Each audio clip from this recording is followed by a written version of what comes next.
Pour distribuer des produits de consommation courante, il faut bien sûr respecter une réglementation très précise en matière d'étiquetage. C'est le cœur de métier d'Éthique Océan au port, une entreprise qui, pendant le confinement, a garanti la production de ces étiquettes pour de nombreuses entreprises locales qui d'habitude commandaient à l'extérieur du territoire. Un challenge réussi. Ces employés nous racontent comment ils ont vécu cette période et nous font découvrir leur métier.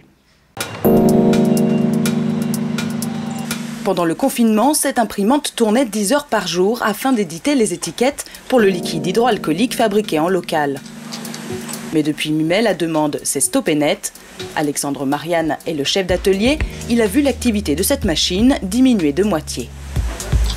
On produisait pendant la crise Covid près de 150 000 étiquettes par semaine.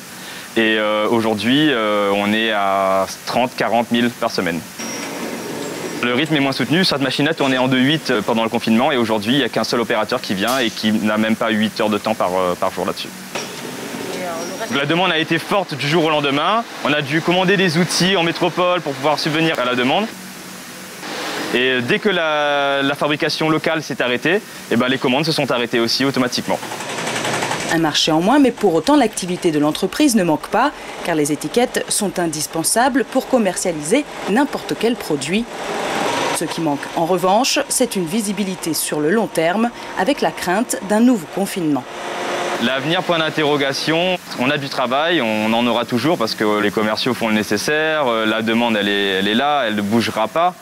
Mais si on avait des envies d'évoluer, d'acheter des nouvelles machines, etc., forcément, on doit prendre ça avec des pincettes aujourd'hui et faire les bons choix parce que la stratégie pour l'avenir va dépendre un petit peu de la situation qui évolue.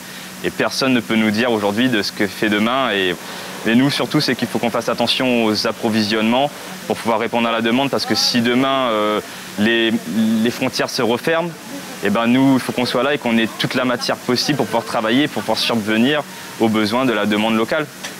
C'est inconfortable, mais ça nous a permis de maîtriser certaines choses, de s'adapter à une situation que personne ne connaissait.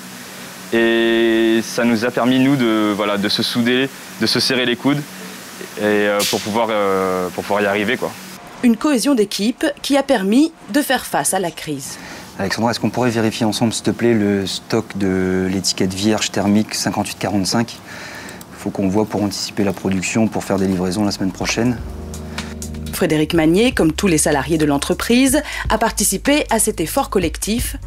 S'il a retrouvé son bureau de commercial il y a quelques semaines, il s'est retroussé les manches et a aidé à la production dans l'atelier. Aujourd'hui, il a repris son poste à 100%. Les clients fidèles sont toujours là, mais les nouvelles collaborations ont été éphémères. Oui, mais on peut dire pour le 15 septembre, si vous voulez. On a observé un chamboulement complet des commandes de nos clients, puisqu'ils étaient liés effectivement à la consommation de la population réunionnaise.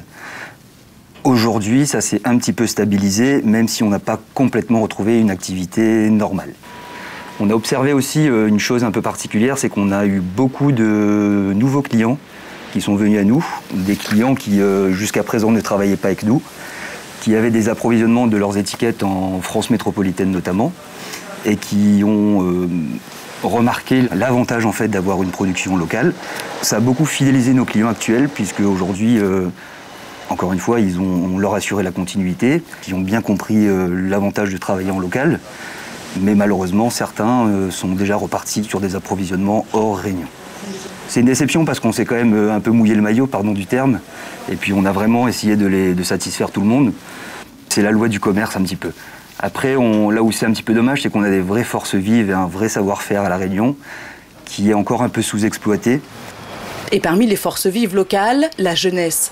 Diana Ratafika est en alternance en tant qu'assistante de direction. Diana, bonjour. À 23 ans, elle vient tout juste d'être diplômée. Maintenant, elle souhaite acquérir de l'expérience en découvrant d'autres entreprises, mais difficile de se projeter sur le marché du travail dans ce contexte économique perturbé. Ouais, tu pourrais le faire maintenant ?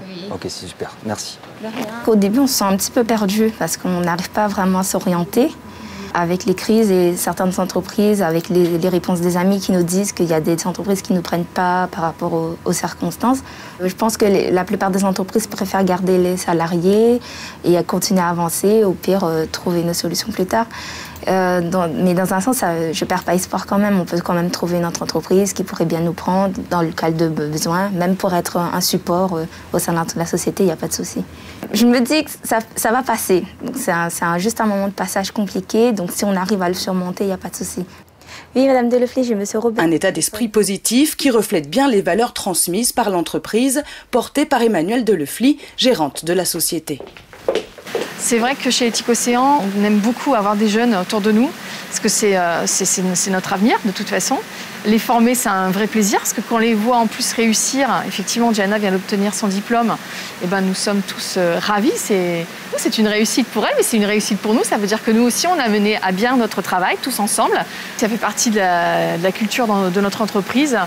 Ça, c'est vraiment primordial pour nous. C'est aimer travailler ensemble. Et c'est aimer faire aussi ensemble. Voilà. La crise que nous avons traversée nous a prouvé que cette cohésion qui existait entre nous, elle était vraiment favorable pour justement savoir gérer des crises. Et que du coup, tout le monde a trouvé sa place, l'entraide a été primordiale, la collaboration, la cohésion, je dirais même l'unisson entre nous. Ça nous a permis d'être au plus proche de nos clients et puis de faire valoir qu'on est capable à La Réunion de pouvoir gérer des urgences et des crises.